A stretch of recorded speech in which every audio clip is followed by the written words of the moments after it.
Hi, my name is Stefano. I am a design strategist, an online trainer and facilitator.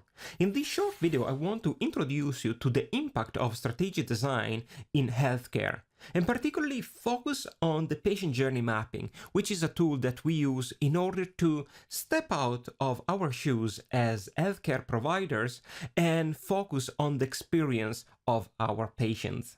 Okay, so let me tell you what are the 4 points that I want to make in this short video. First of all, I want to give you a very brief introduction on the impact that design can have in healthcare and how we can become more patient-centric. Second, I want to show you very briefly the design process and the different tools that we can use in becoming better designers. Then I want to zoom in into the patient journey mapping and show you how it's possible to document the patient current reality and experience.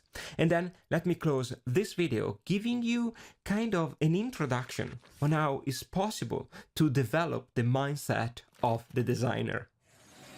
Okay, so let's get started with the first point. What is the contribution that design can bring into healthcare? And to me, the biggest challenge in there is actually developing a patient-centric approach to healthcare.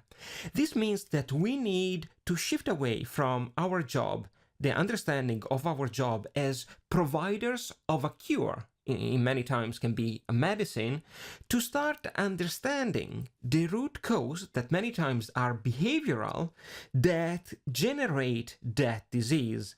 In so doing, we open up new possibility for value creation for our patient, which also implies the possibility to prevent that disease in the first place. So let's move to the second point in this video, which is introducing the design process and its tools.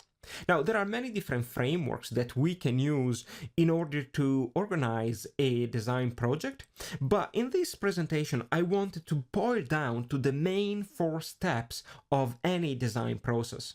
Now, the first step, which by the way is also the most overlooked step in design, is the observation phase, which forces us to step out of our shoes and looking at the behavior of our patient in their natural environment. In so doing, we open up the possibilities for the intuition to tell us or to inform us of new opportunities for value creation for our patient. After having collected some observation, we move towards the ideation phase. That is where we start to collectively generate some concepts or possible solutions for our patients. After that, we start the 2 most famous or well-known part of the design process that are the prototyping and testing phase. And let me say that many healthcare providers, at some extent, are already familiar with prototyping and testing. In fact, they are already using a basic form of UX, user experience, and UI, or user interface. What the gap is left in there, though, is that while we are getting better at prototyping and testing new solution, new product, we are lacking in healthcare to strengthen our creative muscles that are needed both in the observation and ideation phase.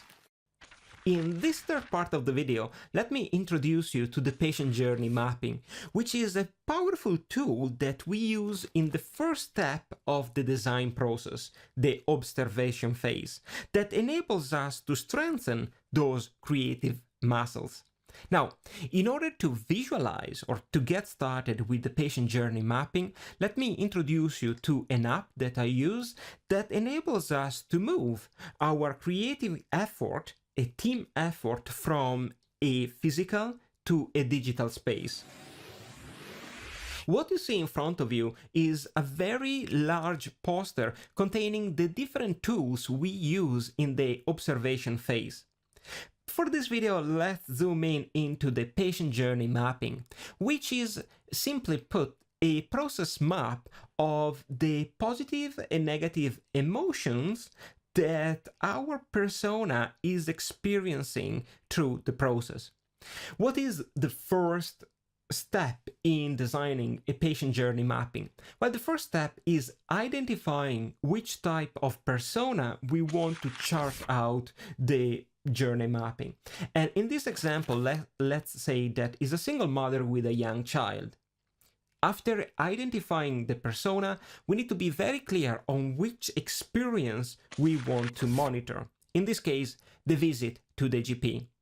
What is very interesting to notice here is how we have divided the timeline in 3 different sections. We have the central section that is during the visit to the GP, but also we are extending the journey mapping before the general practitioner and what happens after. Now, for the 3 stages that we have identified in our journey mapping, we need to decide a set of steps that are particularly important emotionally wise for our personas. So for example, take this here, there is a low point, there is a negative emotion, is because the mother wasn't able to sleep in the night time. And maybe there is another negative emotion here because the mother went to the GP and she was waiting half an hour before the GP was able to visit the child, but eventually she gets back in positive emotion because the child start to recover after the visit to the GP. Okay, so let me close this part on the patient journey mapping, making 2 or 3 important observations. First of all, the patient journey mapping is not precise or correct. What we are trying to do is just to create a visual representation of the journey of our patient and try to find opportunities to reduce negative emotion or to enhance already positive emotion in the journey. Second, the customer journey mapping must be a shared artifact. Anybody in the team can collaborate with their intuition and graphically display that thought on the customer journey mapping. And what happened after we have created the journey mapping is not only inviting our team with their intuition, but rather we also want to start grouping those intuition into possibilities, into new concept for value creation. Let me close this video in sharing with you some tips on how to develop the mindset of the designer. Well, the first tip will be shifting our attention from only considering our product and service to the final user, to our patient, and start monitoring their experiences. Second, we need to move from just constraints to new possibilities for value creation. We don't have to kill an idea even before trying it. And ultimately, the third point is something that is getting even more acceptable in business, which is accepting failure and failing fast and cheap, and seeing failure as an opportunity for learning rather than something that must be rejected. Let me thank you for taking the time to watch this video on introducing the patient journey mapping. And my hope is that you will start to be a catalyst within your organization for developing a strategic design agenda and becoming a designer of health. Cheers.